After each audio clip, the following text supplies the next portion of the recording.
नष्ट कर देती है। भक्ति में कुल जाति रूप रंग अवस्था कुछ भी मायने नहीं रखता।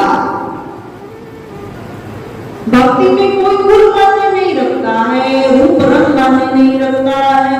भक्ति में भाव की प्रधानता होती है और भगवान भाव को ही ग्रहण करते हैं, भगवान भाव के अधीन है।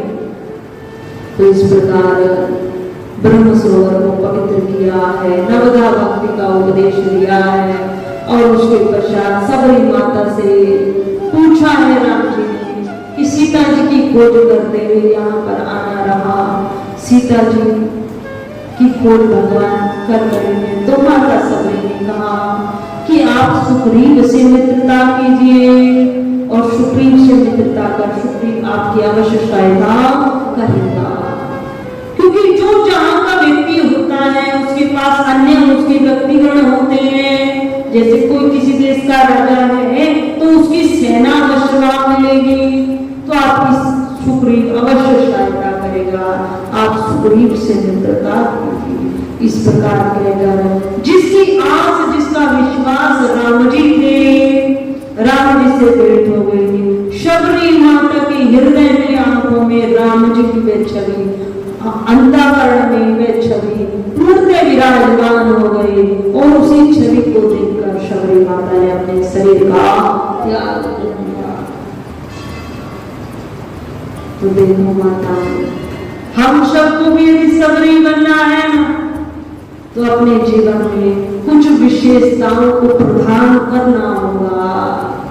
माताओं को कहते हैं जो, क्योंकि माताओं का हृदय भक्ति के लिए पहले से ही निर्मित है, भक्ति ही माताओं के हृदय में पहले से ही श्रेष्ठ। हाँ, आज की माताएं थोड़ी सी अलग हुई है कि किसी कार्य है तो दया का भाव विलीन होता जा रहा, परंतु जो सात्विक माताएं आप सब यहाँ बैठी, आप सबका हृदय, किसी को तो पहले पृष्ठभूमि तैयार करनी पड़ती है भक्ति के लिए।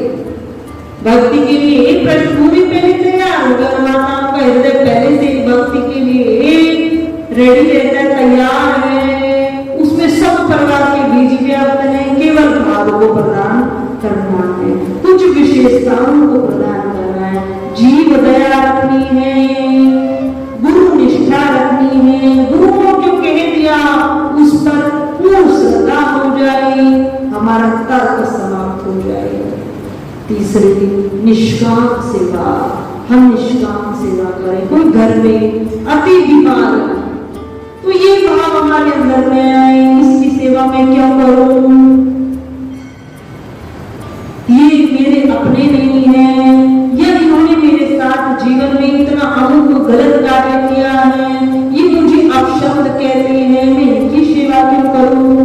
नहीं, हम अपने कर्मों को अच्छा बनाएं, हम अपने कर्म को बहुत अच्छा बनाएं, हम उनके भाव को न देखें, हम अपने जीवन को सुंदर बनाएं। अगर उन्होंने हमारे साथ कुछ जीवन में गलत किया भी है तो उसको क्षमा करते हुए हम अपने आज के कर्म को अति सुंदर बनाएं। इस प्रकार यदि शबरी जी के जीवन की विशेषता हम सबके हृदय में भी आती है तो अवश्य हमें राम जी के दर्शन होंगे, अवश्य हो जाए। आगे श्री नामदास जी महाराज ने जटायु का वर्णन किया कि भक्तराज जटायु को भगवान ने 100 रूप में मोक्ष दिया है। 100 रूप में मोक्ष कोई पक्षी, बहुत विचारणीय ये प्रश्न है कि एक पक्षी को भगवान ने 100 रूप में मोक्ष प्रदान किया, इतनी परम गति पक्षीराज जटायु को दी। पर भगवान ने उसके पीछे के कर्म को देखा। जटायु की पक्षी, उसने पक्षी होकर भी ऐसा कर्म किया है जो अन्य बड़े बड़े राजा या मानव नहीं कर सकते थे। वो स्वयं पक्षी है, वो जानता है मैं पक्षी हूँ, पर उसका कर्म बहुत बड़ा प्रधान था, उसकी अंतःकरण का भाव बहुत प्रबल था, प्रधान था, उसी के अनुसार भगवान ने उसको परम गति प्रदान की। जटायु में जब मां सीता जी का हरण हुआ और मां सीता जी रथ पर बैठी हुई जा रही थी या रावण के विमान पर बैठी हुई मां जा रही थी, तब माता पुकार रही थी, कोई मुझे बचाइए, कोई मुझे बचाइए। इस प्रकार की ध्वनि गीधराज जटायु ने सुनी। अब जटायु ने जैसे ही सुना तो जटायु मानता क्या था, जब महाराजा दशरथ आखेट के लिए वन में आते थे तब एक बार जटायु और राजा दशरथ की भेंट हुई और राजा दशरथ ने जटायु को अपना मित्र माना और जटायु पंचवटी के जंगल में रहता था और भगवान राम जी भी पंचवटी में राम जी ने मां सीता जी और लक्ष्मण जी सहित निवास किया। तो जैसे निवास किया तो राम जी से भी भेंट की और राम जी के दर्शन पाता था नित्य प्रति जटायु श्री राम जी के, मां सीता जी के और लक्ष्मण जी के दर्शन करता था।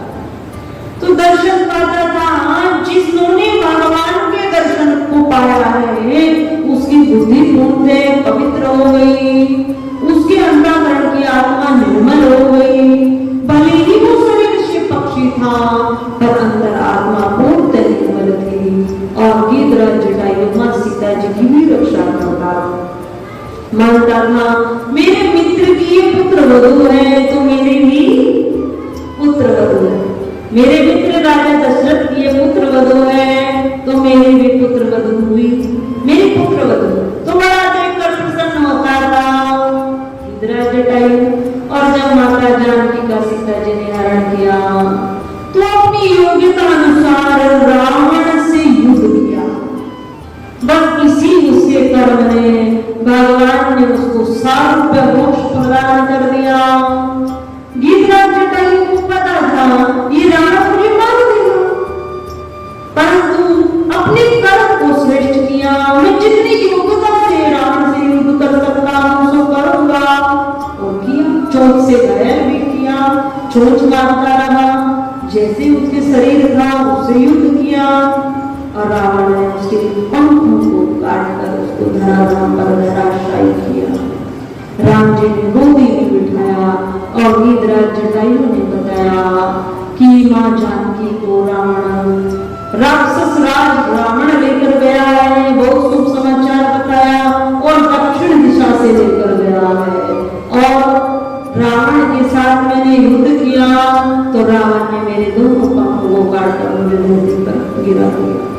बस इसी कर्म से राम जी ने गीधराज जटायु को अपनी गोदी में बिठाया, 100 रुपये मोक्ष प्रदान किया और महाराजा दशरथ की अपने आप को मित्र जटायु मानते थे तो भगवान को अंतर्यामी, भगवान का पूजा करते थे तो भगवान ने राजा दशरथ को अग्नि संस्कार नहीं किया पर यहाँ गीधराज जटायु का अपने हाथों से अंतिम संस्कार किया और अंतिम संस्कार कर उनका जो अंतिम होता है श्राद्ध होता है वो श्राद्ध भी किया।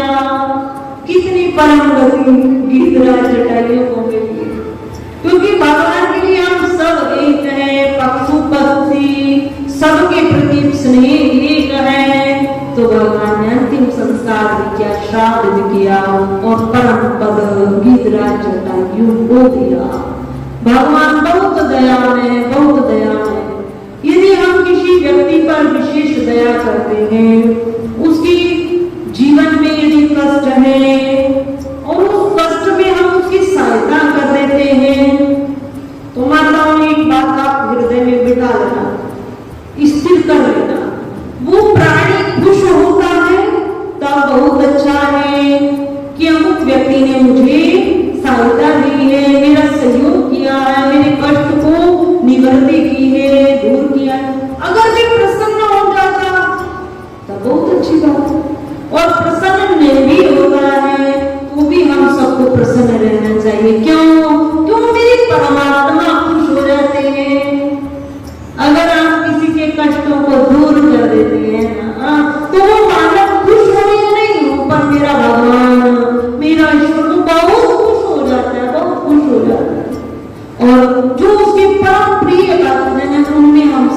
सम्मिलित कर लेगा।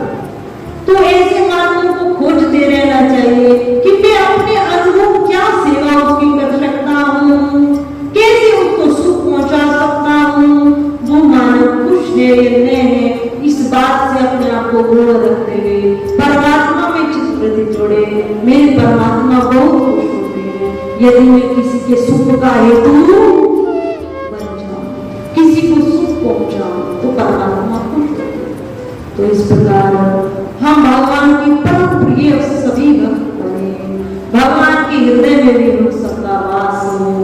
इन नामादार जी का उद्देश्य क्या है? भक्तों के चरित्रों को लिखने का एक ही उद्देश्य है कि हम भी भगवान की परम भक्त बन जाएं और भक्ति की सरिस धारा हम सबके हृदय में हो और हमें सबको भी भगवान अपने चरणों में श्री नामादार जी बोले श्री सच्चिदानंद भगवान की जय।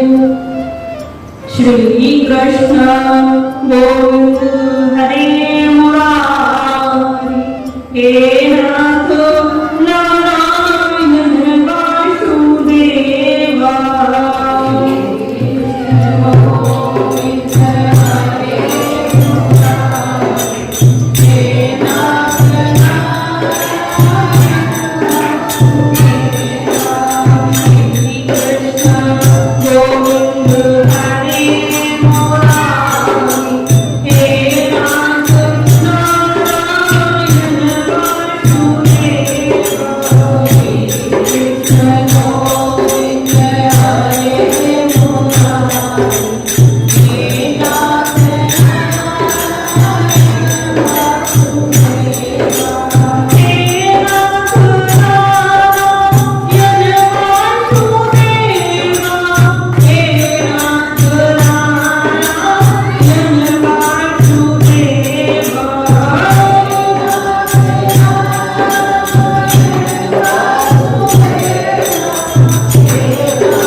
परम पूज्य श्री साध्वी ब्रह्म ज्योति सरस्वती जी के प्रवचन प्राप्त करने हेतु दिव्य वाणी चैनल को सब्सक्राइब करें, वीडियो को शेयर करें और अपने परिजनों पर अवश्य भेजें।